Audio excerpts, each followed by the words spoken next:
So hello everyone. Welcome to our first webinar of the year for 2D at least. My name is Sören Haupt. I'm in the product management for mediCAD, and today we will discuss the 706 update. So we will probably roughly take about 30 minutes to go over the main points of this update. So maybe to give a little bit of an explanation. So the 7.0 released last year. We already had some minor updates, mainly with patches and small bug fixing and a small adjustment. This one is a little bit bigger.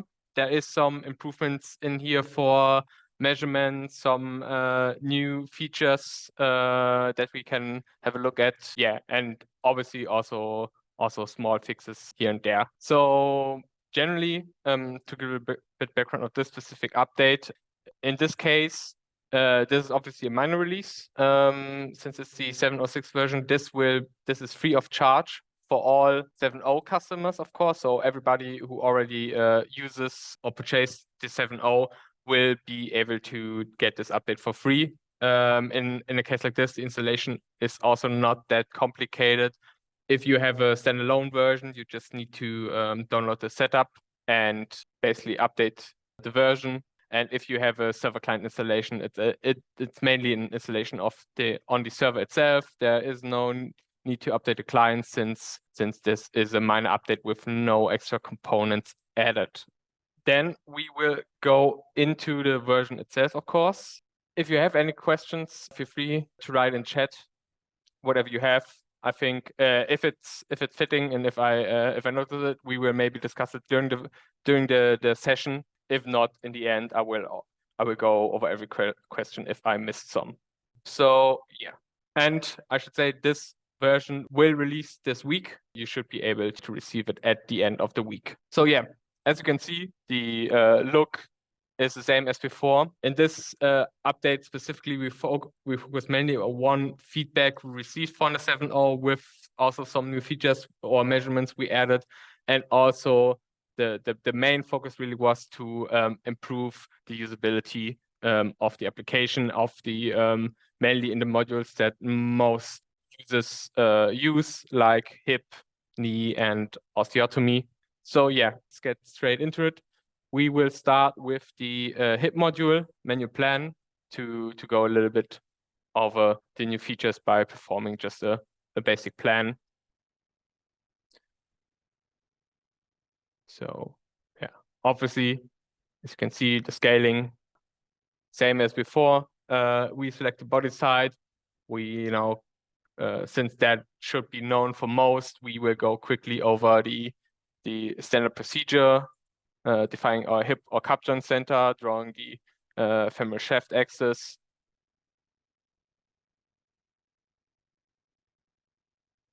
And obviously cutting out a femur.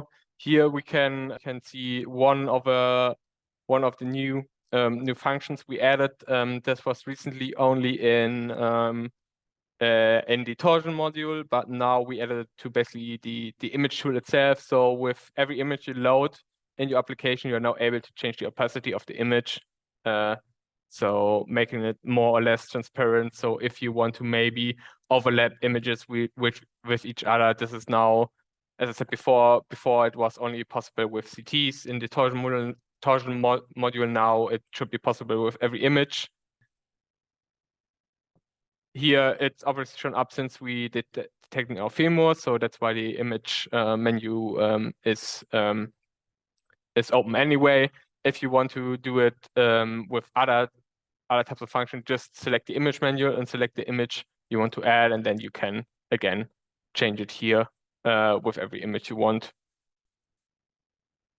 So next, the leg length correction, same as before. Maybe that is not a new feature, but can be interesting for some people.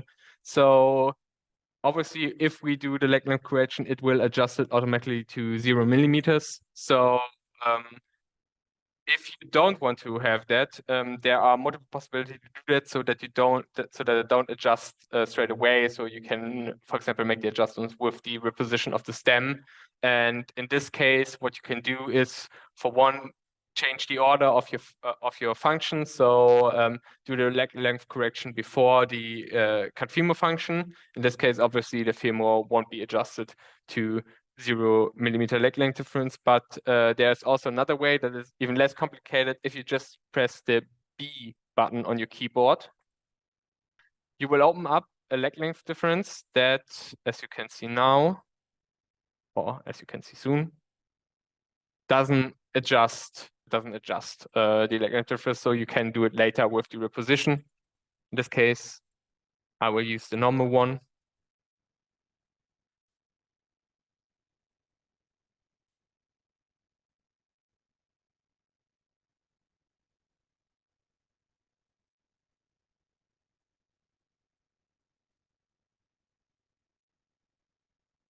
So, and next we go to the templates.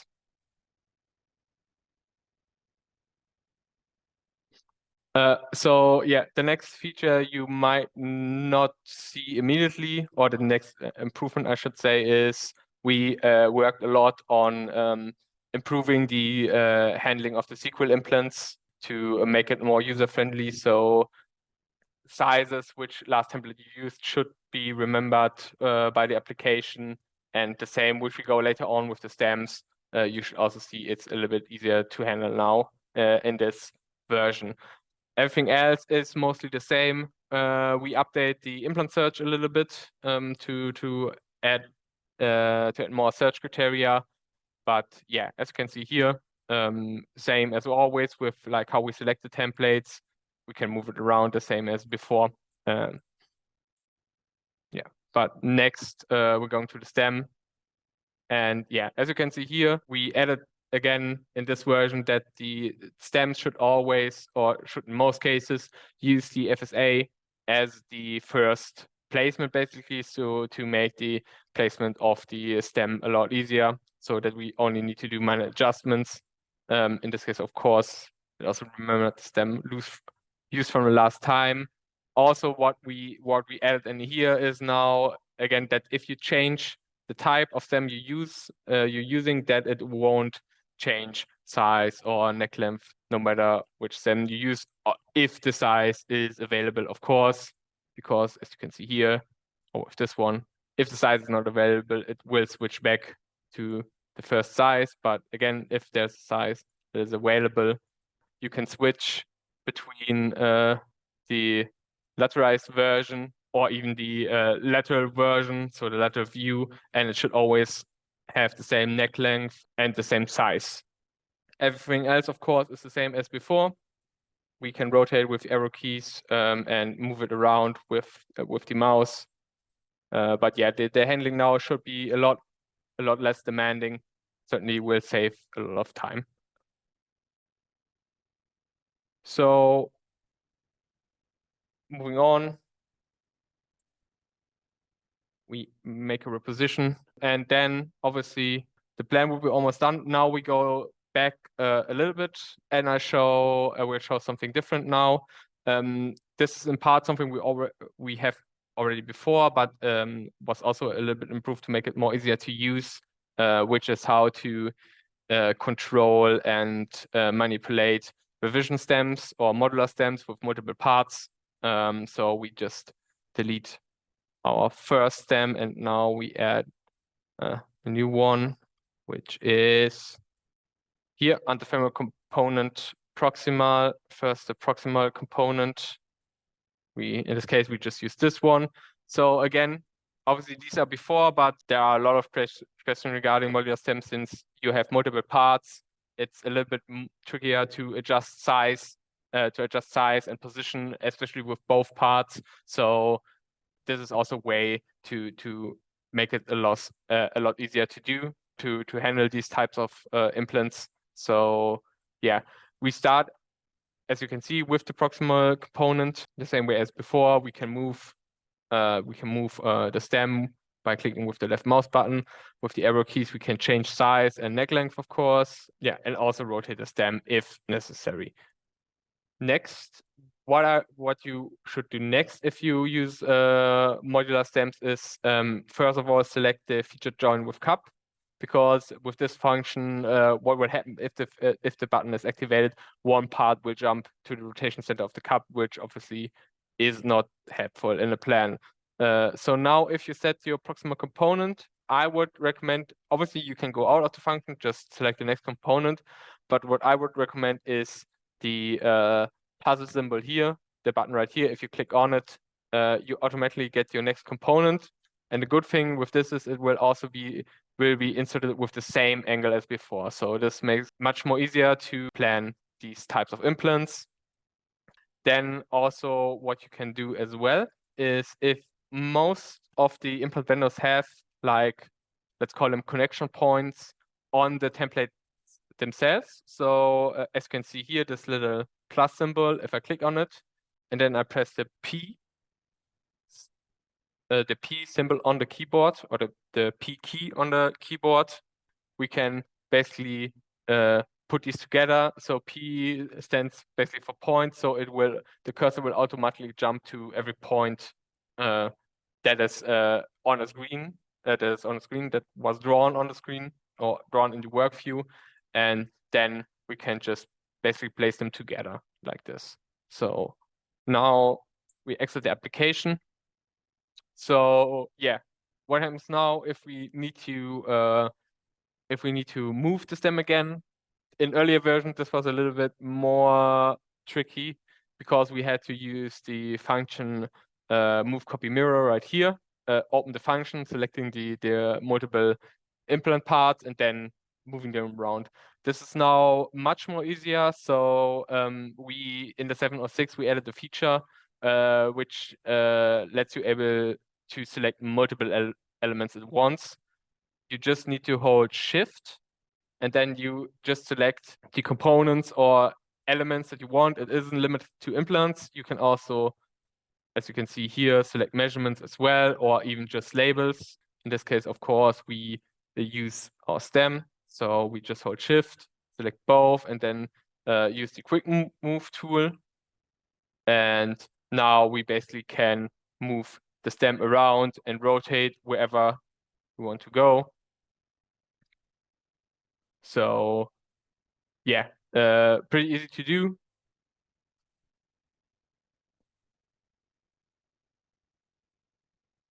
Just we need to select where we basically want to grab the stem. So for example here, and close to the neck, and then we can again move it around, also rotate with our arrow keys. If we use P here, it will also jump to the cup point right here, which we don't do in this case since we will do the reposition later on with the stem. But yeah, so this all makes it a little bit easier to move around with the templates, especially if you want to move multiple templates at once. If you then want to do a reposition of the neck length, what you can do is you can use the reposition stem feature. In this case, we can also use the select neck length feature. Oh, let me quickly go back a step. Only what you need to look here if you use the revision stems or modular stems is to deselect join with cup. We just click on the neck length twice to see all neck lengths, and then we go to the function reposition stem. And now here again, we can select the neck length we want to use, and it will automatically be moved accordingly to the rotation center of our cup. And so we can basically select different neck lengths depending on what we want to use. We have basically done most of the hip parts I want to show. Maybe just to show you with the selected multiple elements, so it isn't limited, as I said, to templates. You can also select other elements and not only move them, but also copy them or just straight up delete them. So that is possible as well. Next, we go quickly into the knee. and using a lateral image. So as I mentioned before, we also worked on improving some measurements, or some that we added with the 7.0. Just with the feedback that we received from users to make it more easily usable, to lessen basically the requirements to do the measurements, or make it also more accurate in some cases. And a good example is the Tibial Slope we added in the 7.0. So the measurement works basically the same as before, but before was it that we used the reference line as the points to draw your shaft axis. In this case, that is not the case anymore, especially it was requested since some people would use, for example, CTs of the whole leg, and then they were just limited to these reference lines to draw the axis from, which obviously wouldn't be as accurate if you just use full tibia. But yeah, so here we can basically decide where we want to place our circles for the axis, and it will be alongside our reference line, but the position can change where we want to place it. And then again, from the measurement itself, it didn't change that much. The procedure is still the same. It's mainly about the drawing of the axis, and there are other measurements such as the intramedullary angle, where we change small stuff, added a different option just to help with or giving another way of drawing the measurements. Basically, from the feedback we received, we added these improvements so that the users are able to perform these measurements a little bit easier or better than before. Next, or probably last in this case for this webinar, will be the osteotomy. We look a little bit in the osteotomy.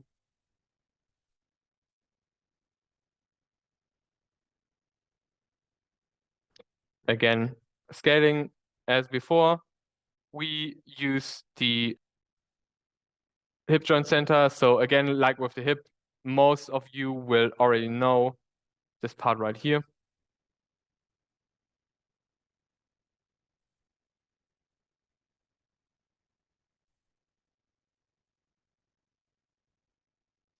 Just our knee dimensions, knee base tibia, knee base femur.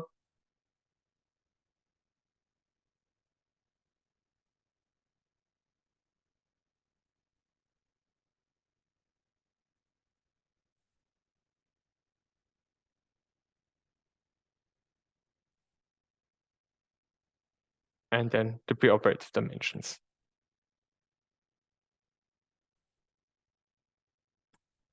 So now we go to the osteotomy. Again, also here, same as with, at least if you know the 7.0, this is it's the same as before. In this case, we draw our cutting line, and I would recommend trying to really place it accurately on the bone, because this line is also used later on for the distance measurement of our opening or of our close wedge. After we set the cutting line, we set the rotation center or the hinge point.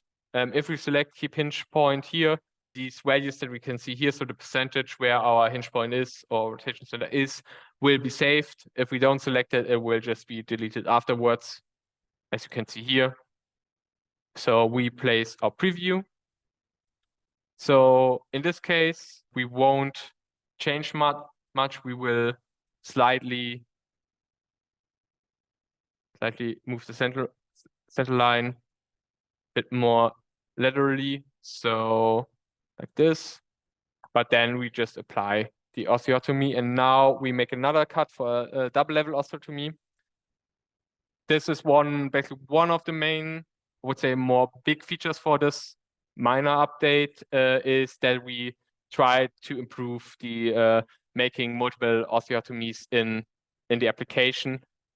Since this was a feature or request we received a lot and for a long time, so we finally were able to introduce it here. So we again just draw or cut right here, and then we basically place our hinge point rotation center again.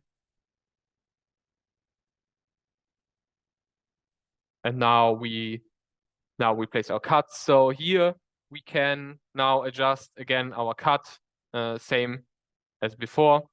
But what we can now also do is we can switch between the cuts and adjust them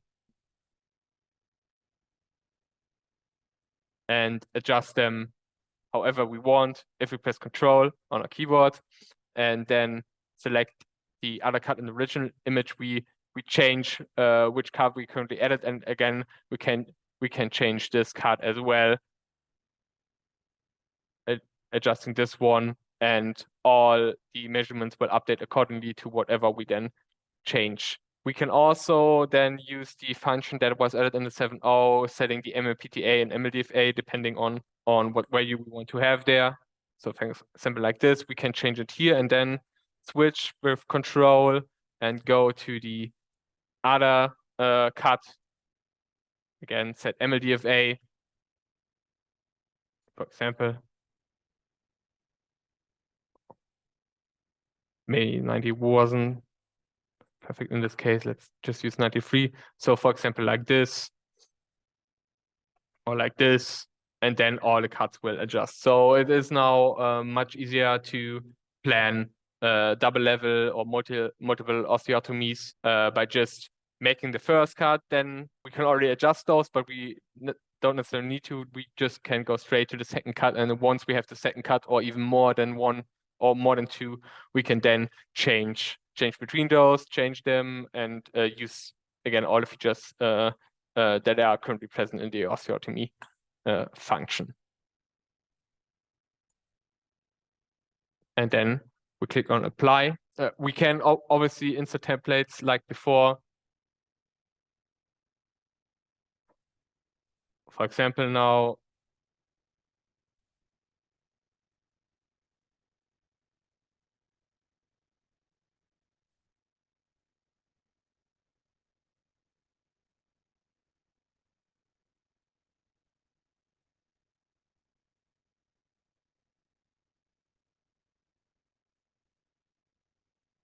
like this, same as before, but again, we improved the search a little bit, so it should be even easier to search templates if you search for a specific one.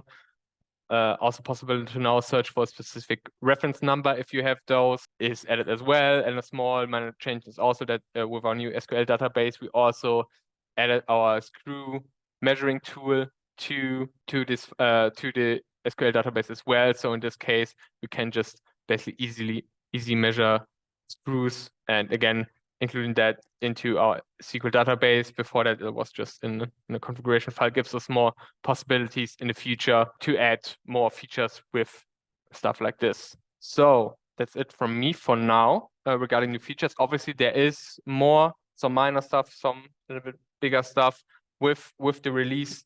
Obviously, you will also see the release notes where we have a detailed list with every new feature that is implemented. Can also share that real quick as well. Maybe a small overview here. These are the ones for 7.06. Again, this is free for all customers who use the 7.0. Installation should not be too complicated since it's a minor update. You just need to get in touch with us. We can send you a link if you are an existing customer of our 7.0, and then you can download the application straight away. Again, this update released in this week. I think that's it for me. If you have any questions, feel free to write into chat to ask me any questions. If not, thank you for your time. I hope you like what you saw. If you have more, or if you haven't seen that, if you have ideas for improvements, for new features, even new measurements, whatever it is, feel free to contact us as well. We're always interested to add new features, new functions, if they are interesting for us. So yeah, feel free to ask any questions if you have any now. Okay, I think that's it for now. Then again, thank you for your time. You will receive our newsletter once the 7.06 releases. Besides the 7.06 2D, of course, we have updates for our 3D applications as well. So check that also out if you're interested in those applications. And yeah, if you are an existing customer, feel free to contact us after release so we can get you the 706 installed as well. So again, thank you for your time. Have a great day. Bye-bye.